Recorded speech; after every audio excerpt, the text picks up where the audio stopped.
دین کے اندر عمل کی خواہش کیسے پیدا کرے؟ دیکھیے عمل کی رغبت کیسے پیدا ہوگی؟ جب عمل کی قیمت معلوم ہوگی۔ پیسے کی رغبت کے لیے کوئی کورس کرنا پڑتا ہے؟ نہیں، ہر ایک کو معلوم ہے پیسہ۔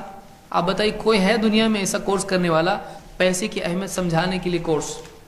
ہر ایک کو معلوم ہے کہ پیسہ نہیں ہوگا چیزیں خرید نہیں سکتے ہیں، دنیا میں عزت نہیں ملتی ہے، وغیرہ وغیرہ وغیرہ۔ پیسہ برابر آدمی دوڑتا ہے، بغیر اذان کے جاب پہ جاتا ہے کہ نہیں؟ خود الارم لگا کے جاتا ہے، اس کی کوئی اذان نہیں ہوتی جاب پہ جانے کی، لیکن برابر صبح سویرے آپ دیکھیے بمبئی میں ادھر ادھر ٹرینیں بھر بھر کے لوگ جاتے ہیں۔ کیسے جا رہے ہیں؟ کوئی اذان ہو رہی، لیکن مسجد میں اذان ہو رہی 5 ٹائم، اور پہلے تو لاؤڈ سپیکر نہیں تھا، اب لاؤڈ سپیکر بھی ہوتا ہے، لیکن آدمی سن کے اس کروٹ سے اس کروٹ ہو جاتا ہے، بس اتنا ہی فرق پڑتا ہے اذان کا۔ کیوں ایسا ہے؟ نماز کی اہمیت کیا ہے، اس کی فضیلت کیا ہے؟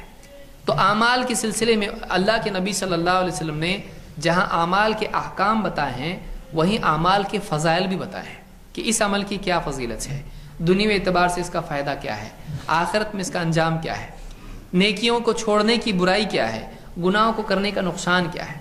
تو گھروں میں، مسجدوں میں ہمارے یہاں اس بات کا التزام ہونا چاہیے کہ نیکیوں کے کرنے میں کیا فضیلت ہے، برائیوں کے کرنے میں کیا نقصان ہے۔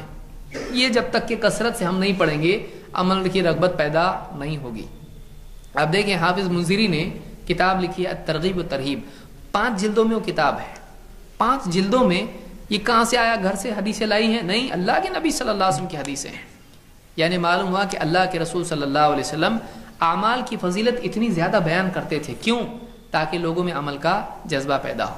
تو عمل کی رغبت کیسے پیدا ہوگی؟ جب عمل کی اہمیت معلوم پڑے گی، عمل کا فائدہ دنیا اور آخرت کے اعتبار سے معلوم پڑے گا۔